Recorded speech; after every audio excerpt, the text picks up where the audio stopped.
Assalamualaikum warahmatullahi wabarakatuh. Sampurasun barudak.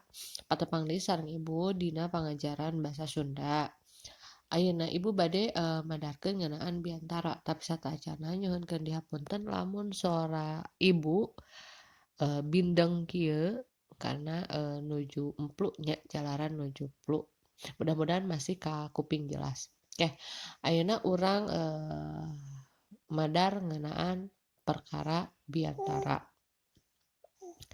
Perkara biantara teh naon cenah? Perkara teh dina basa Indonesia mah meureun perihal atawa mengenai atau tentang biantara. Oke, istilah biantara dina basa Sunda upama dina bahasa Indonesia nama disebut pidato. Tah, hidup pasti apal pan pidato. Ya, pidato anu sok aya dina situasi formal ataupun informal. Naon ari biantara dina basa Sunda teh hayu urang kana wangenan biantara. Aya wangenan teh naon? Pengertian. Jadi basa Sundana pengertian teh wangenan. Jadi biantara teh nyaeta kagiatan nyarita di hareupeun barea pikeun nepikeun hiji maksud atawa informasi penting. Tah naon cenah balarea teh? Balarea teh nyaeta halayak rame atawa jalma loba. Tah aya jalma anu disebut ahli pidato atau ahli biantara. Disebutna naon cenah anu apal teu? Ya, jalma anu ahli biantara disebutna teh nyaeta orator. Kayak orator nu kakoncara atau anu terkenal diantaranya aya Bung Karno jeung Insinyur Otto Iskandar Dinata. Oke. Tah, sampama urang arek ngalaksanakeun pidato atau arek tampil biantara, aya sawatara hal anu kudu diperhatikeun dina prak nepikeun biantara. Coba hayu urang tengetan di handap ieu. Ya, Ibu mengemutan atau mengingatkan ieu nya anu tos dirangkum atau anu di mind mapping ku hidup ku Ibu diperjelas ya. Sawatara halna teh naon cenah? Nu kahiji nyaeta parigel muka biantara. Parigel teh naon? Sarua jeung kemampuan atawa skill. Skill jeung kudu tegas nya nyaeta kudu pede ketika menyampaikan tema biantara.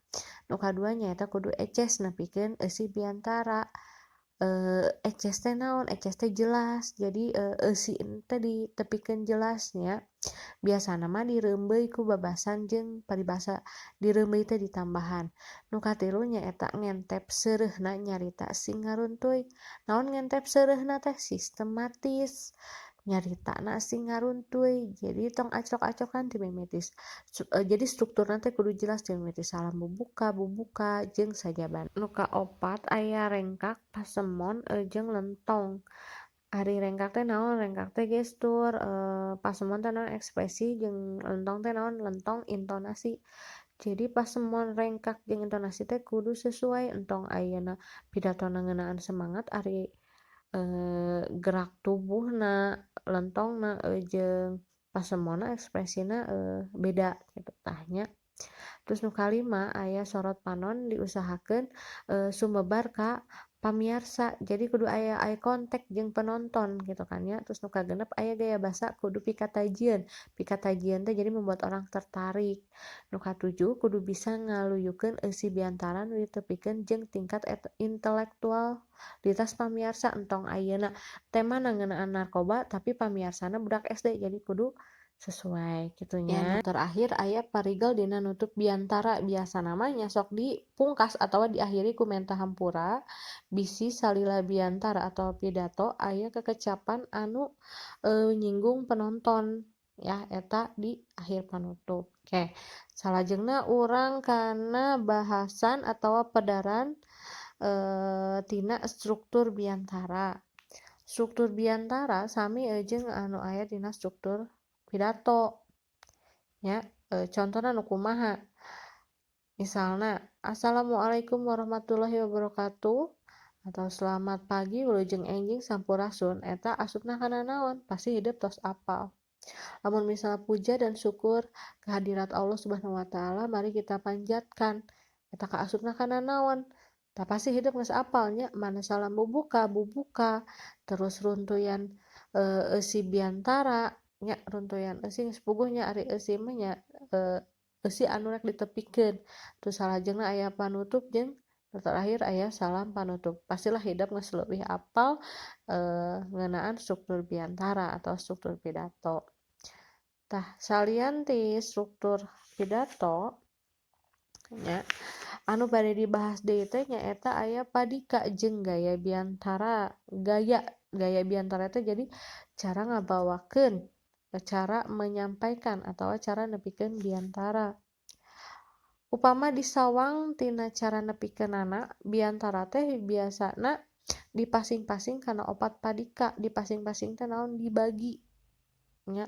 dibagi jadi opat diantarana aya nu kahiji aya dadakan aya catatan ringkes aya naskah jeung nu kaopat aya talaran nu kahiji dadakan cenah impromptu istilahna teh biantara nu ngadadak teh henteu tatahar heula kulantaran ngadadak biantarana teh teu make naskah biasana biantara nu ditodong dina acara nya nu tanpa persiapan tah biasana impromptu terus sajengna aya catatan ringkes atau ekstemporan kumaha cenah biasana ari ekstemporan ieu teh disebut oge kan biantara terpola lantaran naon ngaranna teh lantaran materi biantarana dicatatkeun heula hal-hal nu pentingna wungkul ya kulantaran kitu eusina oge bisa ngentep seureuh luyu jeung jejer kegiatan ngan bisa jadi nu biantarana nempo wae catetan nah jadi si ekstemporan ieu teh mawa catetan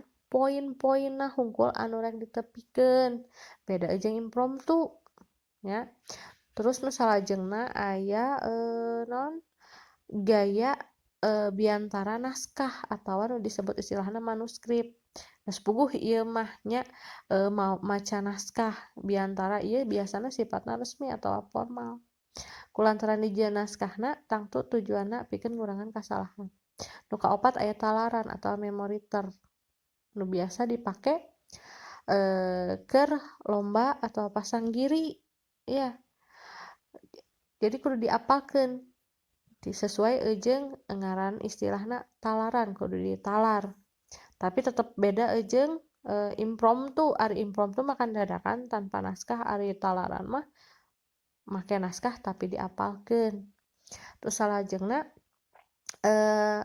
aya secara khusus gaya nepikeun biantara dipasing-pasing deui jadi genep dibagi-bagi jadi genep nu kahiji aya lagam religius aya lagam agiator aya lagam konversasi aya lagam didaktiknya aya lagam sentimental terus salajengna aya lagam teater nu kumaha cenah hiji lagam religius nuduhkeun gaya biantara anu eusina ngeunaan keagamaan nya contona saperti khutbah gitu kan nya kegiatan keagamaan atau pengajian terus aya lagam agiator biasana ditepikeunana kalawan agresif jadi agresif jeung politis biasana nya keur kampanye atau kegiatan anu udaganana atau tujuanana keur mangaruhan batur terus salajengna aya lagam konversasi lagam konversasi teh nu kumaha cenah biasana mirip jeung guneman teh naon jadi siga percakapan nyaeta biantara anu ditepikeun kalayan antare eces genre tur ngentep seureuh biasana dilakukeun dina kagiatan rapat seminar atawa riungan